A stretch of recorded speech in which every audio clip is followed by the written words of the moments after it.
পাঠাইছে, আল্লাহ দুনিয়া পাঠাইছে মানুষকে ইবাদত করার জন্য। শুধু কি 5 ওয়াক্ত নামাজ পড়া ইবাদত? মৌলিক কাজ আছে 5টা, কালেমা, নামাজ, রোজা, হজ, যাকাত। এর মাঝেও মানুষের উপকার করা কি ইবাদত? মানুষের ক্ষতি না করা কি ইবাদত? একটা কুপরামর্শ না দেওয়া কি ইবাদত? ভালো পরামর্শটা দেওয়া কি ইবাদত? আমরা এই কাজগুলি করবো। আল্লাহ যেহেতু আমাদেরকে সৃষ্টি করেছেন ইবাদত করার জন্য, আমরা ভালো কাজে সবসময় সহযোগিতা করবো ইনশাআল্লাহ। এবার কি কি ছাত্রছাত্রীদের জন্য 1 মিনিট কথা বলবো প্লিজ। তোমরা কি জানো এ প্লাস পাইছে কতগুলো? পরীক্ষা দিছিল কত? পরীক্ষা দিছিল 19 লাখ, পাস করেছে প্রায় 11 লাখ। ঠিক আছে, এ প্লাস পাইছে 1 লাখ সামথিং। এই যে তোমরা স্বপ্ন দেখো যারা মেডিকেল কলেজে চান্স পাবে, সিট কতগুলি জানো? 5500 সিট আছে সারা বাংলাদেশ কলেজগুলোতে, 5500 সিট আছে।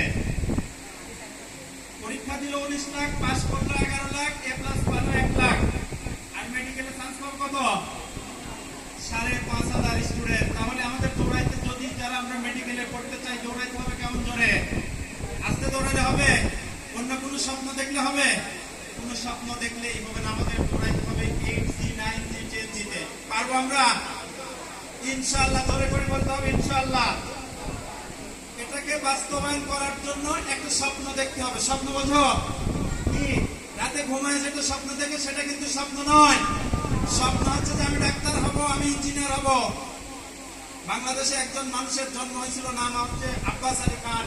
উনি যখন আলিম পরীক্ষা দেয় এবং দাখিল পরীক্ষা দেয়, বলছিল পূর্ব এবং পশ্চিম পাকিস্তানে এইবার আমি ফার্স্ট হব। কারোর যদি স্বপ্ন থাকে যে আমি ফার্স্ট হব, তোমরা পরীক্ষা দিবে না।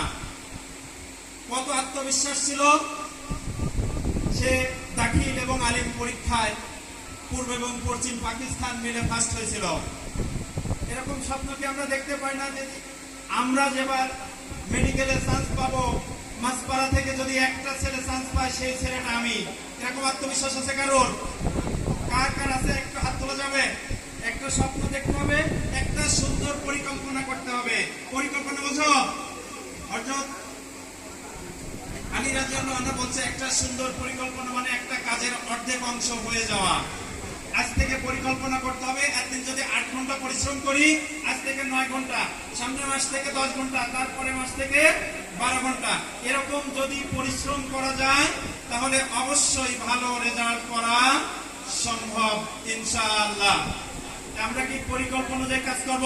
3টা কাজ 4টা কাজ করলেই ভালো রেজাল্ট করা সম্ভব। তোমাকে সংক্ষিপ্ত কথা বলার জন্য বলা হয়েছে, বলবো। 1 নম্বর হচ্ছে কঠিন পরিশ্রম। পারবো? দুনিয়ার সব কাজ বাদ দিতে হবে, শুধু লেখাপড়া লেখাপড়া লেখাপড়া। 2 নাম্বার কাজ হচ্ছে আব্বা আম্মার সাথে ভালো ব্যবহার। আব্বা আম্মা যদি দোয়া করে, চোখের পানি নাকের ডগায় আসার আগে সেই দোয়াটা কবুল হয়।